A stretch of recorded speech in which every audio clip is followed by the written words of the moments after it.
Janeiro vem se tornando um mês de referência na organização de trabalhos em prol da saúde mental. É a campanha chamada Janeiro Branco, que já tem alguns anos e vem sendo organizada, levada a cabo por entidades ligadas à saúde mental, psicólogos, psiquiatras, psicoterapeutas, assistentes sociais, entre outros. Então, é uma campanha que vem tomando corpo, ganhando força na sociedade brasileira.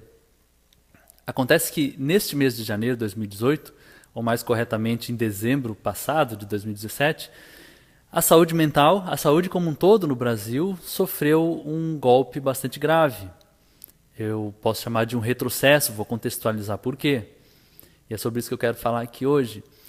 É, se, através de uma portaria do Ministério da Saúde, se mudou a priorização da destinação dos recursos da saúde meio que para a critério de cada município, para que eles destinem como bem entenderem, ao invés de privilegiar o SUS, o Sistema Único de Saúde, que é o meio através do qual as organizações voltadas à saúde podiam fazer políticas públicas e nas quais podiam se preocupar no atacado com a sua população.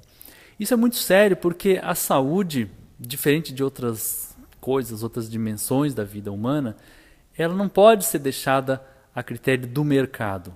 Porque se ela se transformar numa mercadoria, se ela se deixar como mercadoria unicamente, ela vai ser acessível apenas para aqueles que têm condição de comprá-la. E justamente os que têm menos acesso a ela são os que mais precisam dela. E é por isso que eles precisam receber o auxílio do governo, das políticas públicas, para terem ajuda na manutenção da sua saúde. E o Brasil vinha experimentando vitórias na promoção da saúde da sua população. A gente sabe que os avanços são extremamente lentos, ainda mais num país como o Brasil, bastante desorganizado, mas vinham obtendo vitórias, inclusive reconhecidas pela Organização Mundial de Saúde. E numa canetada se corre o risco hoje de jogar por água abaixo todo esse sucesso.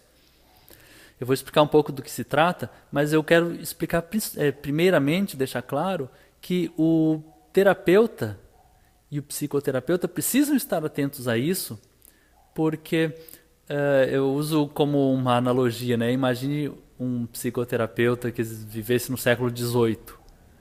Os mais necessitados da saúde, os mais carentes de saúde, que mais necessitariam da sua ajuda, eram naturalmente os escravos. Se hoje uma criança, um adulto vem traumatizado porque apanhava do pai, ou às vezes muito menos do que isso, porque às vezes era excessivamente criticado quando criança, imaginem um menino que foi separado dos pais, vendido para um senhor de escravo, levava chibatada diariamente, tinha que trabalhar e não tinha vida social, não tinha vínculos afetivos, e se fosse mulher ainda seria estuprada e tal. Então é claro que era a população com maiores problemas de saúde e de saúde mental, sem sombra de dúvidas. E um psicoterapeuta, se existisse essa atividade, né, naquela época, ele precisaria se preocupar com isso, ou então ele não estava exatamente se preocupando com os que mais necessitam do que ele pode ajudar. E atualmente é assim. Hoje nós precisamos nos preocupar muito com aquela parcela da população que não tem condição de pagar por um atendimento psicológico ou psicoterapêutico. Porque é essa parcela que tem mais condições de sofrer, mais probabilidade de sofrer com esses atendimentos. Então é muito importante que, como terapeutas, a gente também ajude a sociedade a se organizar e pressionar os governos para que eles voltem com políticas públicas que beneficiem, que ajudem essa parcela que está negligenciada do acesso, que está excluída do acesso à saúde como mercadoria, né? Bom, falando um pouco dessa portaria, ela mostra todo um retrocesso que eu chamei por uma volta a um paradigma antigo de atendimento à saúde, né? Era um paradigma que privilegiava mais o atendimento interno, intramuros, intra-hospitalar, a internação, que a gente não é contra, ou seja, não são os hospitais psiquiátricos, por exemplo, não devem ser excluídos, muito pelo contrário, eles devem ser fortalecidos, mas eles precisam ser vistos como acessórios à promoção da saúde e não como o eixo central da promoção da saúde mental. Assim como um hospital não é o eixo central da saúde, por exemplo, a pessoa, a saúde dela envolve os hábitos dela, a vida social, a alimentação, a relação dela com o meio ambiente. A gente não pode pensar que é através de uma internação no hospital, por exemplo, através de um medicamento, de um remédio, que isso vai ser o eixo da saúde dela. Isso vai ser um acessório, né? E era assim que essas entidades asilares e hospitais psiquiátricos passaram a ser vistos e que se começou a privilegiar então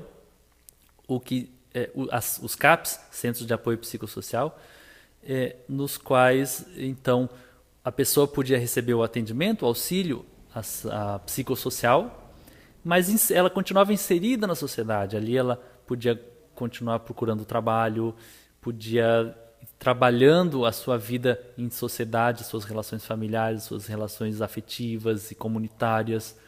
Então ele era um ser em sociedade que ia receber o auxílio das entidades estatais, das entidades públicas, para que ele pudesse se integrar bem com saúde naquela vida.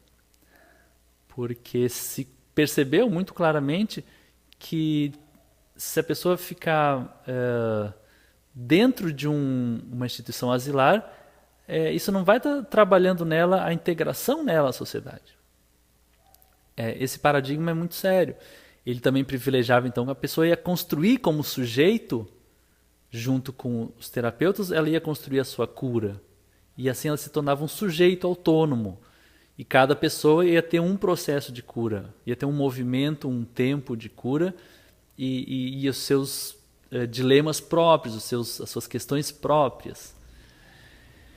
Enquanto que então se passou a ver medicamento e os equipamentos, por exemplo, de eletrochoque, como secundários, que o uso que eles fossem usados apenas minimamente quando necessários, quando indispensáveis, né? Um mal menor, vamos dizer assim. Ou seja, a pessoa passava a ser vista menos como um objeto que vai ser curado com um remédio, com um choquezinho, ela fica ali naquele abrigo e ela passa a ser vista mais como um sujeito.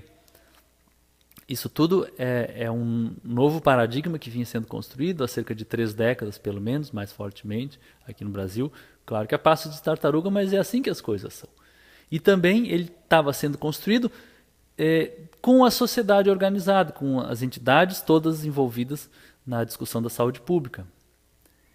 E agora nós voltamos a um paradigma antigo que é o seguinte: as decisões são tomadas na canetada entre 3 ministros e subsecretários, ali, ministros e secretários.